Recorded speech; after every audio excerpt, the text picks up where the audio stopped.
హల్లెలూయా.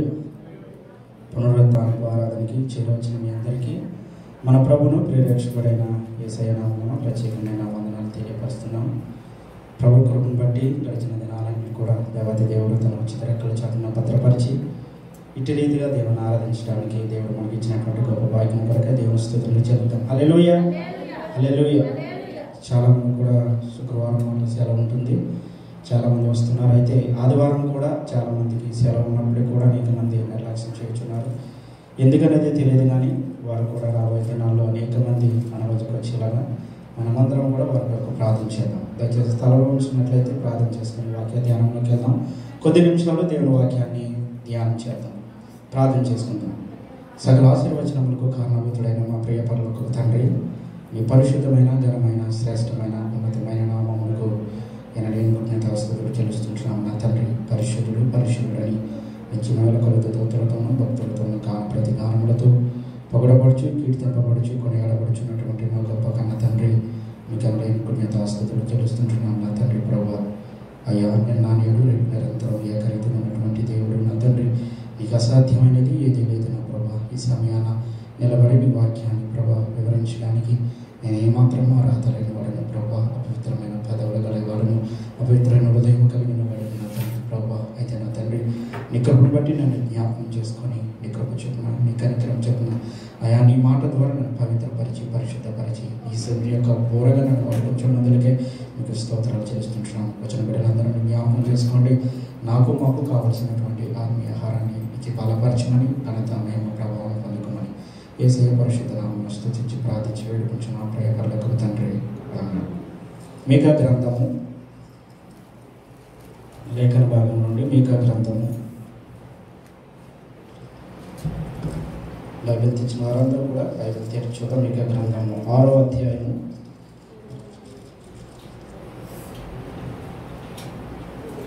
మీకా గ్రంథము 6వ అధ్యాయము 8వ వచనం నేను చదువుతున్నాను. దయచేసి అందరూ కూడా బైబిల్ తెరిచి చూడాలని ప్రభుత్వం. మనుష్యుడా, ఏది ఉత్తమమో అని నీకు తెలియజేయబడి ఉన్నది. న్యాయంగా నడుచుకున్నటయు కనికరమును ప్రేమించుటయు దేని మనసు కలిగి నీ దేవుని ఎదుట ప్రవర్తించుటయు అంతే కదా యెహోవా నేను అడుగుచున్నాడు. ఈ మీకా గారు ఇశ్రాయేలు ప్రజలతో మాట్లాడుతున్నటువంటి మాటలు అన్నమాట. ఏమని అంటున్నాడే, మనుష్యుడా, దేవుని యొక్క మాటలను అక్క ప్రజలతో చెప్తున్నప్పుడు పలుకుతున్నటువంటి మాటలు. మనుష్యుడా, ఏది ఉత్తమమో ఏమంటున్నాడండి? మనుష్యుడా, ఏది ఉత్తమమో అది నీకు తెలియజేయబడి ఉన్నది. ఈ మీకా గారు 1వ అధ్యాయము 1వ వచనంలో యోతాము, ఆహాజు, హిజ్కియా అను యోధా రాజుల దినములలో సొమ్రోని గూర్చి యెరూషలేమును గూర్చి దర్శన రీతిగా మీకాకు ప్రత్యక్షమైనటువంటి వాక్కు. ఆయన 3 రాజుల కాలాల్లో ఆయన పనిచేసినట్టుగా యెహోవా వాక్కును ఇశ్రాయేలు ప్రజలకు, యోధా ప్రజలకు అక్కడ తెలియజేసినట్టుగా మీకా గారు తన యొక్క ప్రస్తావనని తెలియజేస్తున్నారు. యోతాము గారి యొక్క దినాల్లోనూ, ఆహాజ్ గారి యొక్క దినాల్లోనూ, హిజ్కియా అను యోధా రాజుల దినాల్లో కూడా ఆయన ప్రవక్తగా ఉండి ఈ మాటలు తెలియజేస్తూ 6వ అధ్యాయము 8వ వచనానికి వచ్చినప్పటికీ, మనుషుడా, ఏది ఉత్తమమో అది నీకు తెలియబడజేయుచున్నది. దేవుని యొక్క వాక్కు 6వ వచనాన్ని మొదటి వచ్చినప్పుడు యెహోవా సెలవిచ్చిన మాట ఆలకించుడు. అంటే దేవుడు మాట మీకా ద్వారా ఆ యొక్క యూదా ప్రజలకు తెలియజేయబడుతున్నమాట. ఏమని అంటే, మనుషుడా, ఏది ఉత్తమమో అది నీకు తెలియజేయబడి ఉన్నది. అంటే దానికి ముందుగా ఇశ్రాయేలు ప్రజలు అనుకుంటున్నారన్నమాట. ఏది ఉత్తమని వాళ్ళు తలంచుచున్నారంటే, ఏమి తీసుకుని వచ్చి నేను యెహోవాను దర్శించును అని ఇశ్రాయేలు ప్రజలు అనుకుంటుంటే, ఏమి తీసుకుని వచ్చి మహోన్నతుడైన దేవుని సన్నిధి నమస్కారం చేతును, దహన బలులను, ఏడాది దూడలను అర్పించి దర్శించునా, వేలాది కొలది పొట్టేళ్లు, వేలాది నొదలంత విస్తారమైన తైలము ఆయనకు సంతోషము కలుగజేయనా, నా అతిక్రమమునకై నా జ్యేష్ఠపుత్రుని నేను ఇత్తునా, నా పాప పరిహారమునకై నా గర్భఫలమును నేను ఇత్తునా. అంటే ఇక్కడ కొంచెం కాంటెక్స్ట్ ఏం జరుగుతుందంటే, యోధా ప్రజలు అనుకుంటున్నారు, నేను దేవునికి ఏదిస్తే నా పాపాలు పరిహరించబడతాయి. ఒకవేళ నదులంత విస్తారమైనటువంటి తైలాన్ని ఇస్తే ఆయన నన్ను యాక్సెప్ట్ చేస్తాడా? లేకపోతే నా గర్భాన పుట్టినటువంటి నా జ్యేష్ఠ పుత్రుని నేను ఇస్తే ఆయన యాక్సెప్ట్ చేస్తాడా? నా పాపములకై అతిక్రమములకై నా పరిహారముకై నా గర్భఫలమును నేను ఇస్తున్నా. అంటే ఒకవేళ నా గర్భాన పుట్టినటువంటి పుత్రుణ్ణి నేను దేవునికి ఇస్తే, ఏ విధంగా అబ్రహాము ఏ విధంగా అయితే ఇస్సాకుని ఇచ్చాడో ఆ విధంగా నేను ఇస్తే నా పాపానికి పరిహారం కలుగుతుందా అని అక్కడ ఒక కాంటెక్స్ట్ మనం చూస్తుంటున్నాం. అయితే దేవుడు అంటున్నాడు, అప్పుడు దేవుడు సెలవిస్తున్న మాట ఏంటంటే, మనుషుడా ఏది ఉత్తమమో అది నీకు తెలియజేయబడి ఉన్నది. నువ్వు అనుకున్నట్లు నదులంత విస్తారం ఇచ్చినా కానీ, ఒకవేళ వేలాది పొట్టేలు ఇచ్చినా కానీ, లేకపోతే నీ గర్భాన పుట్టిన పుత్రుని ఇచ్చినప్పటికి కూడా నీ పాపం పోతుందా అంటున్నాడండి దేవుడు? లేదు. ఆయన ఏమంటున్నాడంటే, మనుషుడా ఏది ఉత్తమమో అది నీకు తెలియజేయబడి ఉన్నది. మనం పాట పాడుతుంటాం కదా, వేలాది నదులంత విస్తార తైలము నీకిచ్చిన చాలునా, వేలాది నదులంత విస్తార తైలము నీకిచ్చిన చాలునా,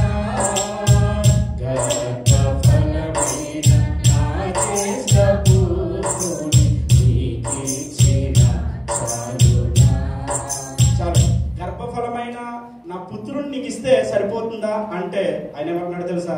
ఏది సరిపోదు. ఏమంటున్నాడంటే, ఏది ఉత్తమమో అది నీకు తెలియజేయబడి ఉన్నది. ఉత్తమము అంటే గొప్పది, మంచిది, అన్నిటికంటే ఉన్నతంగా ఉన్నదని అర్థం.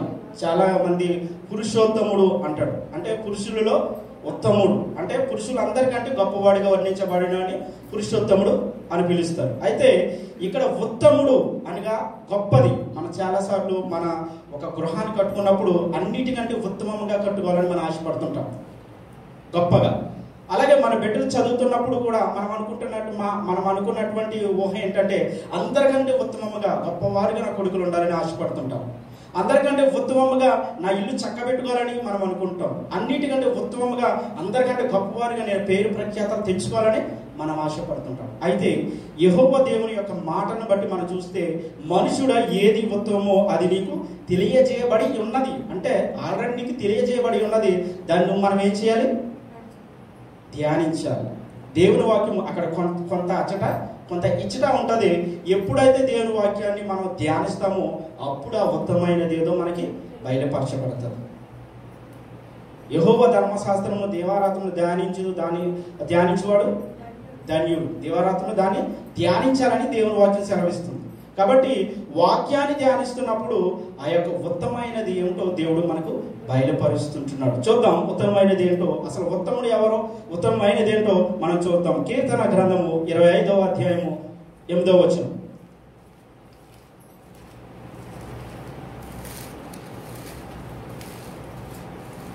కీర్తన గ్రంథము, యెహోవా ఉత్తముడును యథార్థవంతుడనై ఉన్నాడు. ఎవరండి? యెహోవా ఎలా ఉన్నాడంట?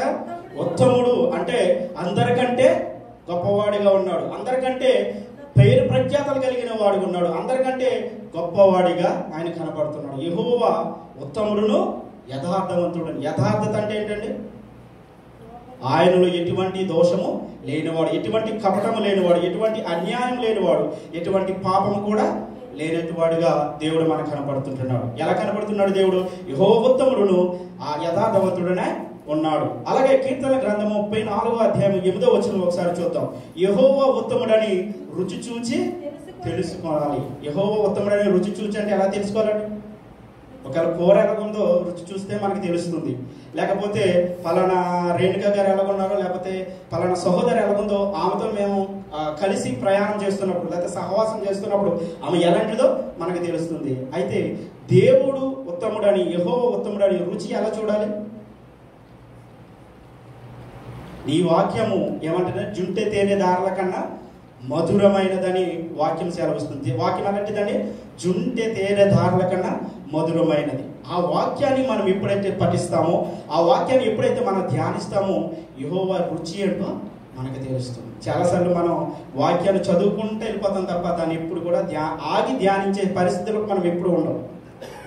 వాక్యాన్ని చదువుతున్నప్పుడు ఏ సందర్భంలో రాయబడింది, ఎవరికి రాయబడింది, ఎందుకోసం రాయబడింది అనేది మనం ఆలోచించి చదువుకున్నప్పుడు పరిశుద్ధాత్మ దేవుడు ప్రతిదీ కూడా మనకు కూలంకుషంగా అర్థమయ్యేలా చేస్తూ ఉంటాడు. కాబట్టి ఇక్కడ ఏమంటున్నాడంటే యెహోవా ఉత్తముడని రుచి చూసి మనం తెలుసుకోవాలట. ఇంతకీ ఉత్తమమైనది యెహోవా దేవుడు అయితే ఆయనలో ఉన్నటువంటి కొన్ని గుణాలను మనం ఈ రోజున ప్రస్తావన చేసుకుందాం. ఈ రోజుని ధ్యానించడానికి నేను ఇష్టపడుతున్నాను. కీర్తన గ్రంథము 52వ అధ్యాయము 9వ వచనంలో చూద్దాం.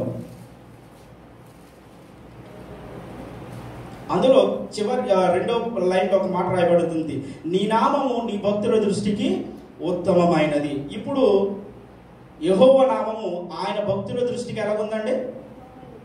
యెహోవా నామము ఆయన నీ భక్తుల దృష్టికి ఉత్తమమైనది. ఇప్పుడు ఎవరిది ఉత్తమంగా కనబడుతుంది? యెహోవా యొక్క నామము మనకి ఎలా కనపడుతుందండి? ఉత్తమముగా కనపడుతుంది. రెండవదిగా ఉత్తమముగా ఏది మనకు బయలుపరిచాడంటే దేవుడు, అదే కీర్తన గ్రంథము 54వ అధ్యాయము 6వ వచనంలో, క్షమించండి, 54వ అధ్యాయము 6వ వచనంలో, యెహోవా నామము ఉత్తమము, నేను దానికి కృతజ్ఞతాస్తుతులు చెల్లించుచున్నాను. ఇక్కడ యెహోవా నామాన్ని ఉత్తమముగా తెలియపరుస్తున్నట్టు మనం చూస్తున్నాం. రెండవదిగా కీర్తన గ్రంథము 63వ అధ్యాయము 3వ వచనం, నీ కృప జీవము కంటే ఉత్తమము. ఇక్కడ కృపను కూడా ఎలాగా కనపడుతుందండి? ఉత్తమముగా మనకు కనపడుతుంది. ఇంకా మూడవదిగా కీర్తన గ్రంథము 119వ అధ్యాయము 39వ వచనం,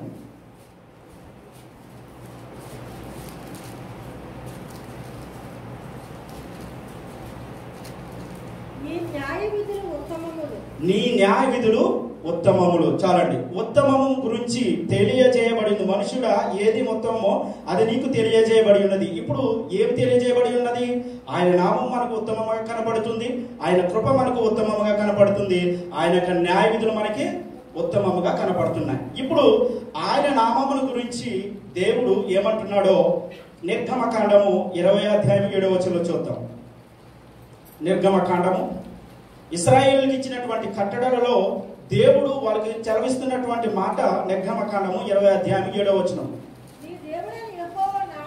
నీ దేవుడైన యెహోవా నామమును వ్యర్థముగా ఉచ్చరింపకూడదు. యెహోవా నామాన్ని ఎలా ఉచ్చరింపకూడదండి? వ్యర్థముగా ఉచ్చరింపకూడదు. నిజంగా ఇశ్రాయేలు యొక్క దేవుడు వాళ్ళకి నిబంధన ఇచ్చిన తర్వాత ఇప్పటికీ కూడా వాళ్ళు యెహోవా నామాన్ని వ్యర్థంగా ఉచ్చరించడానికి చాలా భయపడతారు. ఈ రోజున యెహోవా నామమును మనం ఏ విధంగా ఉచ్చరిస్తుంటున్నాం? చాలా మంది చాలా ఏ దేవుళ్ళండి అంటే దేవుడి నామాన్ని ఎంత అపహాసం చేసేలా మాట్లాడుతున్నాం. దేవా నాకే రావాలా ఈ కష్టాలు అని అంటాం. అంటే దేవుని మీద సనుగుతూ ఉంటాం.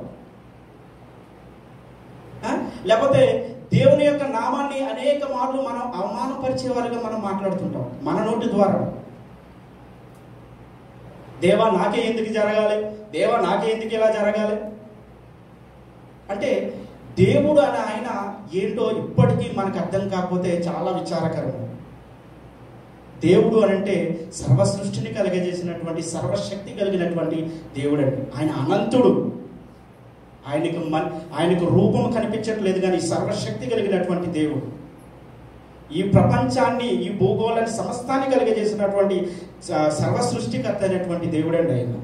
ఒక్క సెకండ్లో ఈ సర్వాన్ని నాశనం చేయగలిగినటువంటి క్యాపబిలిటీ కలిగినటువంటి వాడు ఆయన. ఆయన నోటి మాటతో సమస్తాన్ని కలిగజేసినటువంటి దేవుడు. ఈ ప్రపంచాన్ని కలగజేసి కొన్ని వేల కోట్ల సంవత్సరాలు గతించి ఉన్నామని శాస్త్రవేత్తలు చెప్తుంటే, అప్పటి నుంచి నేటి వరకు కూడా తన యొక్క ఆధీనంలో దీన్ని కలగజేసినటువంటి దేవుడు తన ఆధీనంలో దీన్ని తిప్పుతూ ఉంటున్నాడు. ఒక గంటకి భూమి 10,000 కిలోమీటర్లు తిరుగుతూ ఉంటుందండి. ఒక గంటకి 10,000 కిలోమీటర్లు అంటే ఎంత స్పీడ్తో ఈ భూమి తన చుట్టూ తాను తిరుగుతుందో ఒకసారి ఆలోచిస్తే చాలా భయం వేస్తుంటుంది. కానీ అయినప్పటికీ ఎక్కడ కుదుపు కానీ ఎక్కడ ఏది కానీ ఉండదు. అంత సర్వశక్తి కలిగినటువంటి నామాన్ని మనం ఎలాగా ఉచ్చరిస్తుంటున్నాం? రెండవదిగా లేవియ కాండము 18వ అధ్యాయము 21వ వచనంలో ఇశ్రాయేలు ఆయన యొక్క నామాన్ని ఏ విధంగా అవమానపరుస్తున్నారో ఒకసారి చూద్దాం.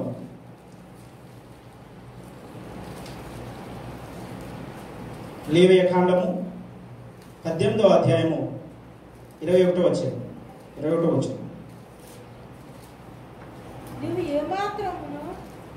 చదవండి.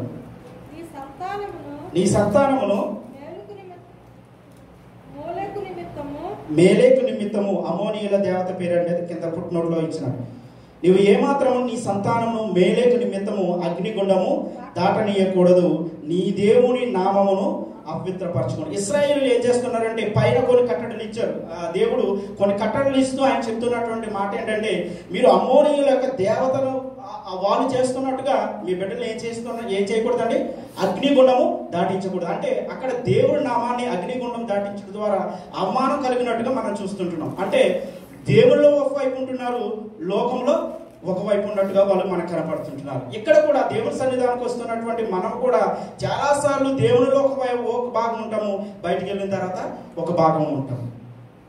క్రియల మూలముగా దేవుడి నామాన్ని మహిమపరిచే వారిగా మనం ఉండమండి. మీ నిమిత్తమే కదా నా నామం అన్యజనులో దూషించబడుతుంది అంటున్నాడు ఆయన. ఏ విధంగా ఆయన నామాన్ని అవమానపరుస్తున్నామండి మనం? ఒకవేళ మన కుమార్తెకు పెళ్లి చూడాలనుకోండి, ముహూర్తాలు చూస్తేనే కానీ మనం గుమ్మందాం. ఒకవేళ మనం గృహ ప్రవేశం చేయాలనుకోండి, పంతులు గారి దగ్గరికి వెళ్ళి మనం ముహూర్తాలు పెట్టించుకుంటేనే కానీ మనం గృహ ప్రవేశం చేయం. ఒక పెళ్లికి ముహూర్తం పెట్టించుకోవాలన్నా, ఒక ఏది చేయాలన్నా ఏం చూస్తామండి? ఎంత భయంకరమైనటువంటి స్థితిలో మనం ప్రవర్తిస్తుంటున్నాం. ఇశ్రాయేలు అదే చేస్తున్నారు.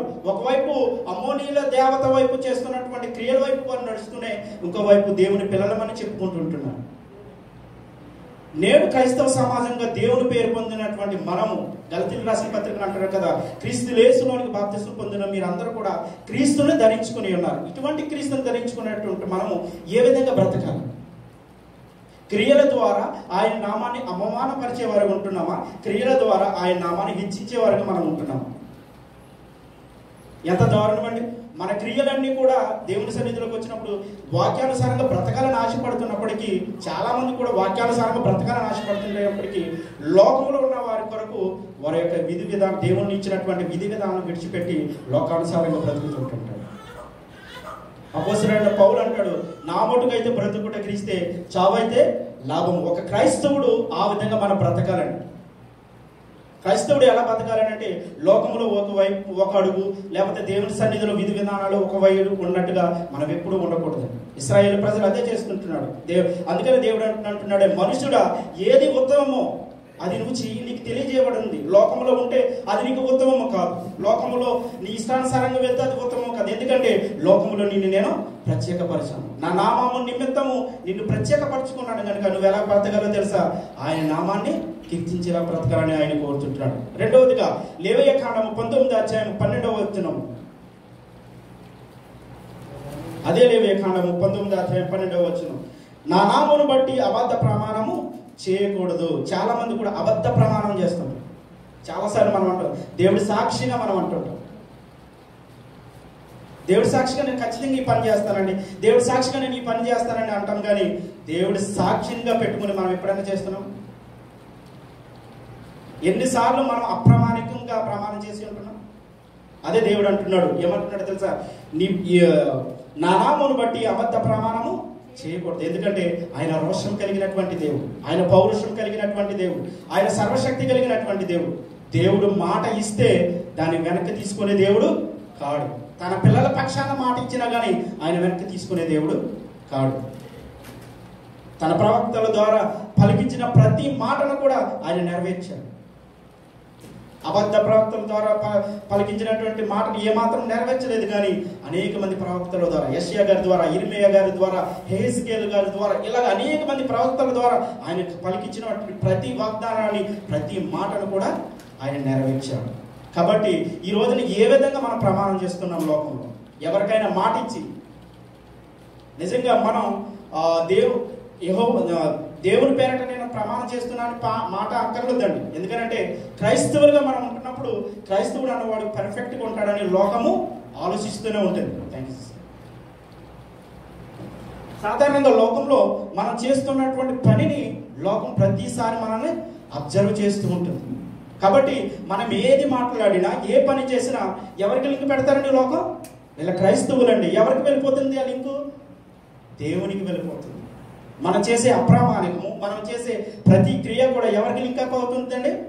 క్రీస్తుకి అవమానం కలిగించేవారుగా మనం కనపడుతుంటున్నాం. అందుకని అప్రామాణికంగా యెహోవా నామమును అబద్ధ ప్రమాణం మనం ఎప్పుడు చేయకూడదు. మనం అంతే, దేవుడు అంటున్నాడు, మీ మాట అంటే అవును, అవునంటే అవును, కాదంటే కాదుగా ఉండాలి. నేను చేస్తాను అంటే ఖచ్చితంగా చేసి తీరాలి, నేను వస్తాను అంటే ఖచ్చితంగా వచ్చి తీరాలి. అది 600 ఆ విధంగా ఉన్నప్పుడే మనం దేవుని నామాన్ని కీర్తించేవారు. ఇంకా దేవుని నామముల కొరకు మనం ఏం చేయాలని కొత్త నిబంధన గ్రంథంలో మనం పరిశీలిస్తే మార్కు సువార్త 13వ అధ్యాయము 13వ వచనం. నా నామము నిమిత్తము అందరి చేత మీరు ద్వేషింపబడుతున్నారు. ఎవరి నామము నిమిత్తం అండి? నా నామం నిమిత్తం మీరు అందరి చేత ద్వేషింపబడుతుంది. ఎలా ద్వేషించబడతాం అందరి చేత? ఒకవేళ కుటుంబంలోనే మనం క్రైస్తవులు ఉండి మన యొక్క బంధువులు కానీ, మన యొక్క స్నేహితులు కానీ, లేకపోతే మన యొక్క ఆత్మీయులు కానీ ఎవరన్నా అన్యులుగా ఉన్నప్పటికీ మనము కొన్ని ఆచారాల వైపు మనం వెళ్ళము. ఒకవేళ ఎవరైనా చనిపోతే మనము పూజలు కానీ, పురస్కారాలు కానీ మనం ఏమి చేయము. వాటికి మనం దూరంగా ఉంటాం, వాటికి మనం భిన్నంగా ఉంటాం. ఎందుకో తెలుసా? వాళ్ళు లోకానుసారంగా చేస్తున్నారు, మనం ఎలాగున్నాము? లోకముల నుండి వేరుపరచబడ్డాం. అప్పుడు మనకు వాళ్ళు ఏమైపోతారో తెలుసా? విరోధులు అయిపోతారు. చాలా సందర్భాల్లో, చాలా న్యూస్ మీడియాలో మనం చూసినప్పుడు ఒకతను క్రైస్తవుడిగా ఉన్నాడు, క్రీస్తుని అంగీకరించాడు, అన్యులు చేస్తున్నటువంటి ఆచారాలకు వెళ్ళలేదని తండ్రిని వెలివేశాడు అన్నట్టుగా అతన్ని ద్వేషించేవారుగా మీడియా చిత్రీకరించినట్టుగా చాలాసార్లు మనం చూసి ఉంటాం. కాబట్టి లోకంలో మనం బ్రతుకుతుంటున్నప్పుడు ఎవరి నామము కొరకు మనం ద్వేషించబడతామండి? క్రీస్తు నామము కొరకు. క్రీస్తు నామము నిమిత్తము మనం ఏం చేయాలో తెలుసా? ద్వేషింపబడినా పర్వాలేదు, కానీ ఆయన నామాన్ని అవమానపరచకూడదు.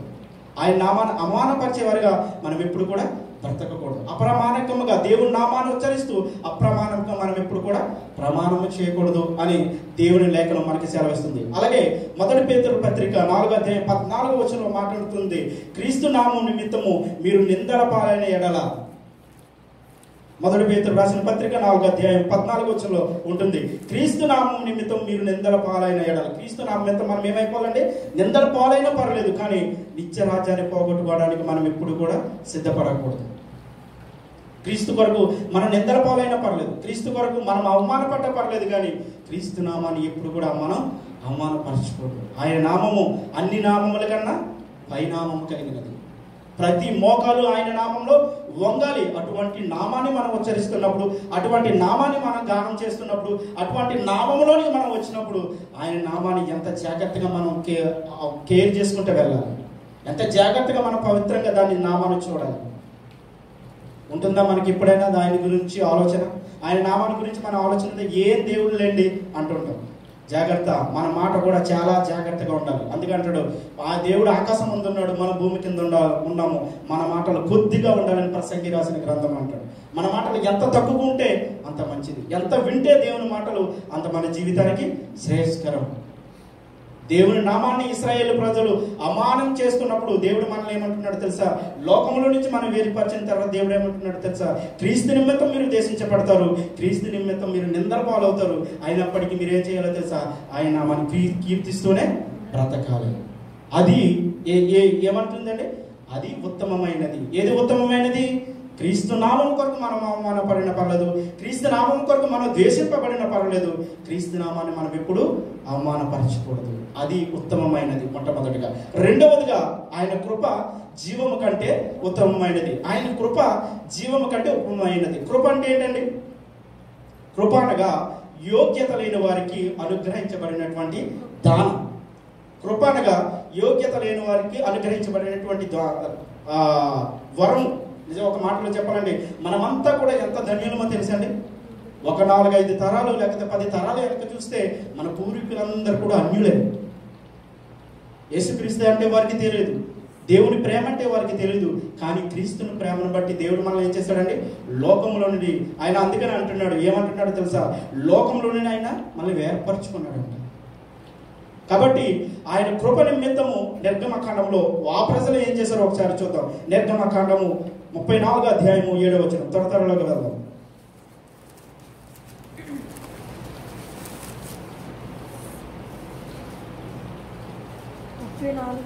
34:7 నిర్గమకాండము 34:7.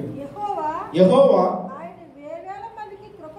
వేవేల మందికి కృప చూపుచు దోషమును అపరాధమును పాపమును క్షమించును గాని ఆయన ఏ మాత్రమును దోషులను నిర్దోషులుగా ఎంచక 3-4 తరముల వరకు తండ్రుల దోషమును కుమారుల మీదికి రప్పించునని ప్రకటించాను. ఆయన 1000 మందికి కృప చూపుచు 1000 మందికి ఆయన కృప చూపుచు ఆయన ఏం చేస్తున్నాడు అంటే దోషమును అపరాధమును పాపమును క్షమించును గాని ఆయన దోషము పాపము అపరాధము. దోషం అంటే ఏంటి? పాపం అంటే ఏంటి? దోషము అంటే ఏంటి? పాపం అంటే ఏంటి? దోషము అనగా తెలిసి చేసేది దోషము, తెలియక చేసేది పాపం. ఈ పని నువ్వు చేయకూడదు అని దేవుడు చెప్పిన తర్వాత ఆ విధంగా నువ్వు నడుచుకున్నావు అనుకో, తెలిసి చేసిన దాని దోషము. దోషానికి నీకు శిక్ష విధించిన తర్వాతే దేవుడికి క్షమిస్తాడు. పాపం అలా కాదు, నువ్వు తెలియక చేసావు కనుక నిన్ను క్షమించడానికి ఆయన యేసుక్రీస్తు యొక్క రక్తము సిద్ధంగా ఉంది. ఒకసారి పాపం చేసినటువంటి మనము క్రీస్తు రక్తంలో కడగబడిన తర్వాత మళ్ళీ పాపం చేస్తే అది దోషముగా పరిగణించబడుతుంది. దోషానికి శిక్ష విధించిన తర్వాతే ఆయన మనల్ని క్షమిస్తాడు. ఆ విషయాన్ని మనం ఎప్పుడు గుర్తుపెట్టుకోవాలి. ఆయన ఏమంటున్నాడంటే దోషాన్ని పాపాన్ని అపరాధాన్ని ఏమంటున్నాడు? నేను క్షమిస్తాను కానీ నిర్దోషులను ఆయన ఎప్పుడు కూడా నిర్దోషులుగా ఎంచాలంటున్నాడు. కృప చూపుచు భూమి మీద ఆయన కృప చూపుచు ఆయన ఏమంటున్నాడు తెలుసా? దోషులను నేను ఎప్పుడు నిర్దోషులుగా ఎంచాలంటున్నాడు. ఆయన 99 నీతి కార్యాల విషయాల్లో ఆయన లెక్క చూడడు కానీ ఒక్క పాపం విషయంలో నేను పాపిగా తీర్చి నరకానికి తోసే దేవుడిగా ఉంటున్నాడు. ఆయన గుర్తుపెట్టుకోవాలి మనం క్రైస్తవులుగా.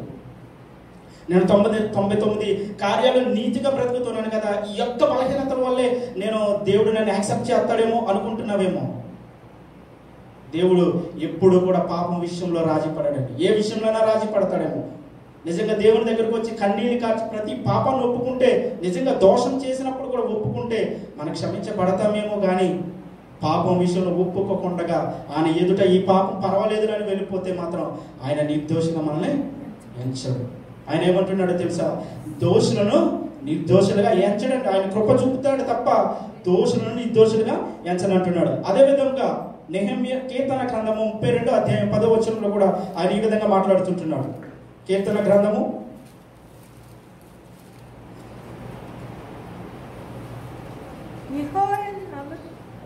చదవండి. 32:10 కీర్తన గ్రంథము 32:10. భక్తిహీనులకు అనేక వేదనలు కలుగుచున్నవి, యెహోవా యందు నమ్మికయించు వారిని కృప ఆవరించుచున్నది. యెహోవా యందు నమ్మిక ఉంచారంటే, యెహోవా యందు మనం నమ్మిక ఉంచితే కృప మనల్ని ఆవరిస్తుందండి. యెహోవా యందు నమ్మిక ఉంచడం అంటే, యెహోవా యందు నమ్మిక ఉంచడం అంటే మనం లోకంలో అనేక మంది మీద నమ్మకాలు ఉంచుతామండి. ఒకవేళ అక్కమ్మ విషయంలో ఏదైనా ప్రాబ్లం వచ్చిందండి, లేకపోతే డబ్బు విషయంలో ఏదైనా ప్రాబ్లం వచ్చిందనుకో, అవసరం వచ్చిందనుకోండి, మొట్టమొదట మనం ఎవరిని ఆశ్రయిస్తాం? మనుషులను ఆశ్రయిస్తాం. కాబట్టి నమ్ముకున్నటువంటి జీవాధిపతి అయిన దేవుని మనం ఆశ్రయించము. నమ్ముకున్నటువంటి మనకి సృష్టికర్త అయినటువంటి దేవుని వైపు మనం చూడము కానీ మనుషుల వైపు చూస్తాం. అందుకనే దేవుడు ఏమంటున్నాడో తెలుసా? మనుషుల వైపు కాదు, రాజులు నమ్ముకుంటే కంటే యెహోవాను ఆశ్రయించడం మేలు అని లేఖనం సెలవిస్తుంది. కనుక మనం ఎవరి యందు నమ్మకం ఉంచాలి? యెహోవా యందు నమ్మకం ఇచ్చినప్పుడు ఏం ఆవరిస్తుందండి? కృప ఆవరిస్తుంది. కృప అంటే నీ ఎదుట ఉన్నటువంటి ప్రతి విధమైనటువంటి ఆ యొక్క కీడులన్నిటి కూడా ఆయన తొలగించేవాడుగా మనకు కనబడుతుంటున్నాడు.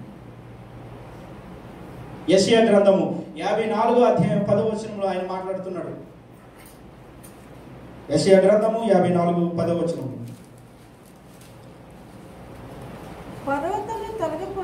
పర్వతములు తొలగిపోయినను మెట్టలు తత్తరినను నా కృప నిన్ను విడిచిపోదు. ఎప్పుడు విడిచిపోదండి? యెహోవా యందు నమ్మిక ఉంచినప్పుడు మాత్రమే.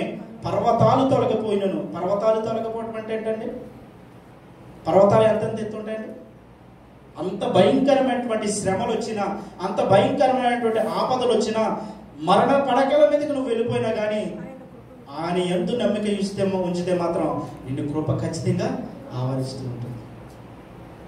కృప మనల్ని ఆవరిస్తూనే ఉంటుంది. ఇప్పుడు మనము ఏ విధంగా రక్షించబడ్డామనండి?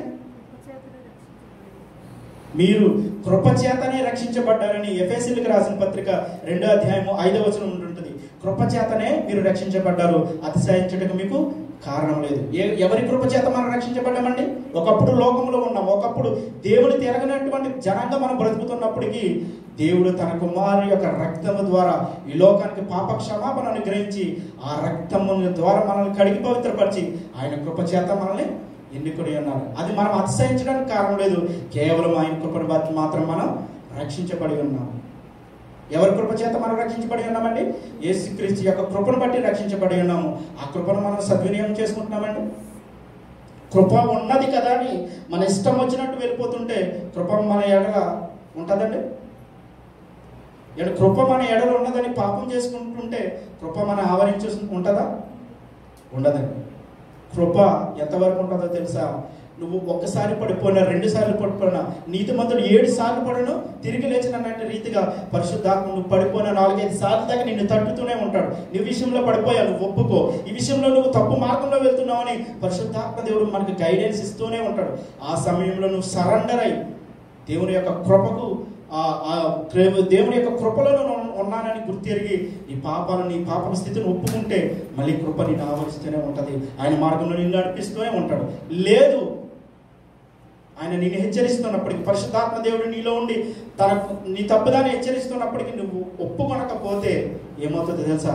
కృప నీ నుండి దూరం అయిపోతుంది. ఇస్కరియోతు ఆ విధంగానే తన కృపను దూరం చేసుకున్నాడండి. యేసుక్రీస్తు ప్రభువుని అప్పగించిన తర్వాత నిజంగా తన పశ్చాత్తాపపడి దేవుని ఎదుట కన్నీళ్లు కారిస్తే దేవుడు క్షమించేవాడు. నిజంగా దేవుని అప్పగించినందుకు నిజంగా క్షమించేవాడు. సిలువలో ఉన్నటువంటి ఇద్దరు దొంగలు దూషించారండి దేవుణ్ణి. ఇద్దరు దొంగలు దూషించినప్పటికీ చివరికి ఒక దొంగ తెలుసుకున్నాడు ఈ నిజంగా దేవుని కుమారుడు అని. అప్పుడు అంటున్నాడు, ప్రభువా నీ రాజ్యంతో నువ్వు వచ్చినప్పుడు నన్ను జ్ఞాపకం చేసుకోమన్నప్పుడు ఆయన ఏమంటున్నాడు తెలుసా? నేడు నువ్వు నాతో కూడా పరదేశం. అప్పుడు దాకా ఎన్ని పాపాలు చేశాడో అవన్నీ కూడా తుడిచిపెట్టి పడిపోయి ఆ యొక్క మాటతోనే తన పశ్చాత్తాపం కలిగినటువంటి కృప నన్ను ఆవరించి ఉన్నదని ఎప్పుడైతే దొంగ గ్రహించాడో అప్పుడు తన పాపాన్ని ఒప్పుకోవడం మొదలుపెట్టాడు, తన స్థితిని ఒప్పుకోవడం మొదలుపెట్టాడు. అప్పుడు దేవుడి యొక్క మాటలు ఏంటో తెలుసా? నేడు నువ్వు నాతో కూడా పరదేశం. సర్వసృష్టిని కలిగజేసినటువంటి దేవుని ద్వారా ఎక్కడికి వెళ్ళాడండి? పరదేశికి వెళ్ళాడండి దొంగ. మన కృప చేత రక్షించబడినటువంటి మనము కృపలో మనం ఉంటున్నామా, కృపను దాటి వెళ్ళిపోతున్నామా ఒకసారి మనం పరిశీలన చేసుకోవాలి. కృపను దాటి వెళ్ళిపోతామంటే తెలుసా? 1, 2 సార్లు 3 సార్లు మనం పాపం చేసినప్పటికి కూడా పరిశుద్ధాత్మ దేవుడు మనం హెచ్చరిస్తూనే ఉంటాడు. దైవజనుల ద్వారా హెచ్చరిస్తూ ఉంటాడు, లేఖనం చదివినప్పుడు హెచ్చరిస్తూ ఉంటాడు, ప్రార్థన చేసుకున్నప్పుడు కూడా హెచ్చరిస్తూ ఉంటాడు. అప్పుడు కనుక నువ్వు సరెండర్ అవ్వకపోతే, అప్పుడు కనుక నీ స్థితి నువ్వు తెలుసుకుని ఒప్పుకొనకపోతే కృపలో నుండి నువ్వేమైపోతావు? తప్పించబడిపోతావు. ఇస్కరియోతు యోధాగా తప్పించబడిపోయాడు.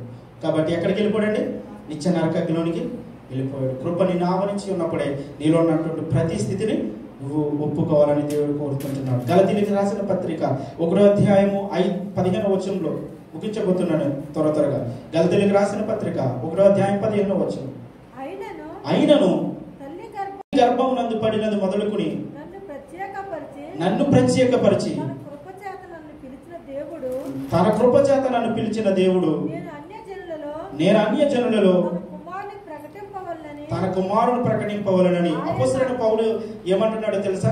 అయినను తల్లి గర్భం నందు పడినది మొదలుకుని నన్ను ప్రత్యేకపరిచి. అపోస్తలుడైన పౌలు గురించి తాను ఏమంటున్నాడో తెలుసా?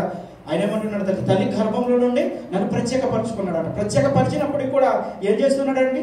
తాకీదులు తీసుకుని ఆ యోధా ప్రజలను, ఇశ్రాయేల్ ప్రజలను భయంకరమైన చిత్రహింసలు చేస్తున్నప్పటికీ ఎప్పుడు రాశాడండి? తల్లి గర్భంలోనే ఆయన ప్రత్యేకపరుచుకున్నాడంట.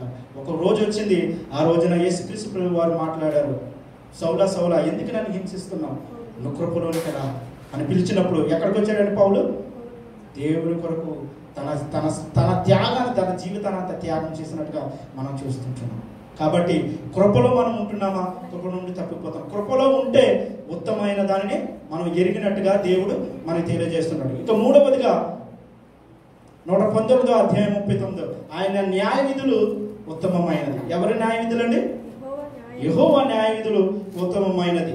జెఫన్యా గ్రంథము 3వ అధ్యాయము 5వ వచనం. జెఫన్యా గ్రంథము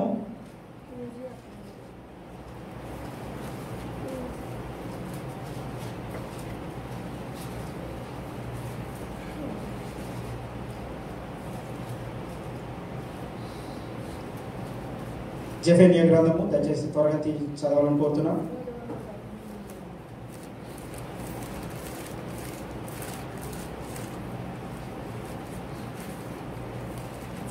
3:5 5వ వచనం.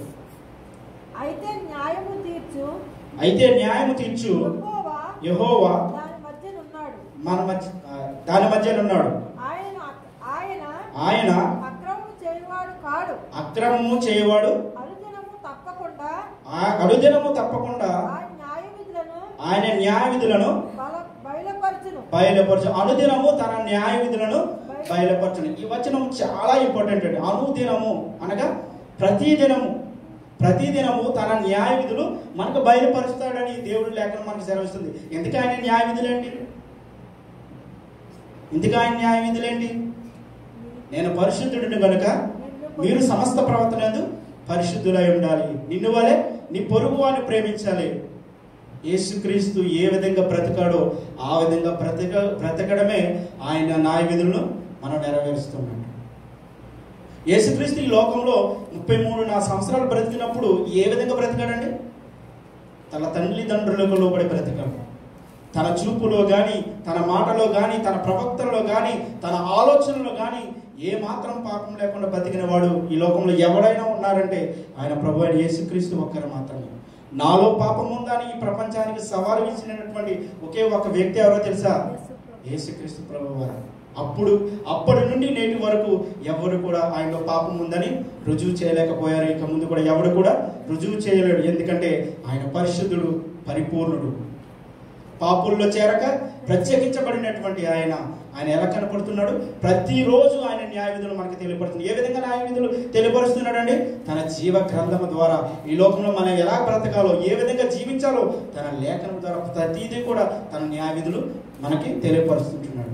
ఎఫెసీయులకు రాసిన పత్రిక 1వ అధ్యాయం 1వ వచనం ఉంటుంది. పిల్లలారా, ప్రభువునందు మీ తల్లిదండ్రులకు విధేయులై ఉండుడి, ఇది ధర్మమే.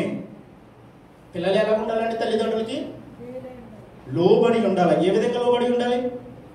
పిల్లలారా, ప్రభువునందు మీ తల్లిదండ్రులకు విధేయులై ఉండుడి, ఇది ధర్మమే. పిల్లలు మనం ఎంతగానో చిన్నప్పటి నుంచి వాళ్ళు పెంచి పోషించి ఒక స్థితికి తీసుకొచ్చినప్పటికీ వాళ్ళు ఏ విధంగా కనపడుతున్నారని మనకి తల్లిదండ్రుల మాట ఎదిరించేవారుగా, తల్లిదండ్రుల నుండి వెళ్ళిపోయి వాళ్ళ ఇష్టానుసారంగా బ్రతికేవారుగా నేటి దినాల్లో కనపడుతుంటున్నారు. ఇప్పుడు అదే పరిస్థితిలో కూడా నేటి క్రైస్తవం కూడా కనపడుతుంది. ఏ విధంగా తెలుసా? తన కుమారు యొక్క రక్తము ద్వారా విలువ పెట్టుకున్నటువంటి క్రీస్తు యొక్క రక్తంలో విలువ పెట్టుకున్నటువంటి మనందరం కూడా తండ్రి మాటను కూడా జవదాటి కుమారులుగానే మనం కనపడుతుంటున్నాం. మనకేది లోటు చేయలేదే. ఆయన తన కుమారుడిగా మన కుమారుడిగా చేసుకున్న నాటి నుండి నేటి వరకు మనకి వస్త్రాలు కాబట్టి వస్త్రాలు ఇస్తున్నాడు ఆయన, ఆక్సిజన్ ఇస్తున్నాడు ఆయన, మంచి ఫలాలు ఇస్తున్నాడు ఆయన, భూమి మీద బ్రతకడానికి ప్రతిదీ సమృద్ధిగా మనకి ఇచ్చి ఉంటున్నాడు. ఒక వ్యక్తి గాలి కొనుక్కోవాలంటే, ఆక్సిజన్ కొనుక్కోవాలంటే ఎంత కష్టమో తెలుసా? ఒక వ్యక్తి తన నడవడానికి తన వెళ్తున్న చోటుకి భూమిని కొనుక్కోవాలంటే ఎంత కష్టమో తెలుసా? ఈ లోకంలో బ్రతకాలంటే ప్రతిదీ కూడా ఆయన ఏ విధంగా ఇస్తున్నాడండి? ఉచితంగా ఇస్తున్నాడండి. సూర్య చంద్ర నక్షత్రములు మేఘములకు ఆయన ఆజ్ఞించున్నాడు. ఏమన్నా తెలుసా? నా పిల్లలకి పంటలు కావాలి, నువ్వు భూమి మీద వర్షం పడాలి. కానీ నేటికి కూడా మన పిల్లలు మన కడుపును పెట్టిన బిడ్డలే మన మాట వినకపోతే మనం ఎంత బాధపడతామో ఆయన కూడా అంతే బాధపడుతున్నాడు. ఆకాశం ఆలకించుము, భూమి చెవియోగము, నేను పిల్లల్ని కానీ పెద్దవారిగా చేశాను, వారి నా మీద తిరగబడి ఉంటున్నాను. దేవుని లేఖనం ఏమో చదివిస్తుందో తెలుసా? మనుషుడా, ఏది ఉత్తమో అది నీకు తెలియజేయబడి ఉన్నది. ఏది ఉత్తమమో తెలుసా? ఆయన నామం ఉత్తమైనది, ఆయన కృప ఉత్తమమైనది, ఆయన న్యాయ విధులు ఉత్తమమైనది. ఈ రోజున ఆయన నామాన్ని బట్టి అవమానం తెచ్చే వరకు మనం బ్రతుకుతుంటున్నామా? లేక ఆయన నామాన్ని నిమిత్తం మనం అవమానం పాలైనా పర్లేదు, ఆయన నామాన్ని కీర్తించే వరకు బ్రతుకుతుంటున్నాము. రెండవదిగా ఆయన కృప ద్వారా మనల్ని క్రీస్తు యేసు రక్తం ద్వారా కడిగినటువంటి కృపను విస్మరించి ఆయన కృపను పోగొట్టుకునేలా ఈ లోకంలో బ్రతుకుతున్నామా? ఆయన కృపను సద్వినియోగం చేసి బ్రతుకుతున్నామా? మనం గుర్తెరగాలి. మూడవదిగా న్యాయ విధులు, ఆయన ఇచ్చినటువంటి ఈ పరిశుద్ధ గ్రంథాన్ని ప్రతిదినము మనం పఠిస్తూ ఆయన న్యాయ విధుల ప్రకారం మనం బ్రతుకుతున్నామా? మనం హెచ్చరించుకుంటూ మనం తగ్గించుకుంటూ ఈ లేఖన ప్రకారం మనం బ్రతుకుతున్నామా లేదా మనం తయారు చేసుకోవాలి. ఏది ఉత్తమమో తెలుసా? ఆయన న్యాయ విధులు, ఆయన కృప, ఆయన నామము ఉత్తమమైంది. వీటన్నిటిని గురించి మనం ఆలోచిస్తూ ఆయన కృపలో మనం కొనసాగిపోవాలని కోరుతూ నన్ను నేను హెచ్చరించుకుని మిమ్మల్ని ఇస్తే ఆ మాటలు ముగిస్తున్నాను. తల వంచుకుందాం, ప్రార్థన చేసుకుందాం. కృపా కనికరమ కలిగిన మా ప్రియ పరలోకపు తండ్రి, నీ పరిశుద్ధమైన ఘనమైన ఉన్నతమైన స్తోత్రాలు ప్రభా. ఏది ఉత్తమమో అది నా తండ్రి ఈ రోజున నా ద్వారా బిడ్డలతో మాట్లాడారు నా తండ్రి ప్రభా. నీ నామం ఉత్తమమైనది నాయన, నీ కృప ఉత్తమమైనది నాయన, నీ న్యాయవిధులు ఉత్తమమైనవి నా తండ్రి ప్రభా. వాటిని అనుసరించి నడుచుకోవాలని లోకముల నుండి మమ్మల్ని వేరుపరిచారు నా తండ్రి ప్రభా.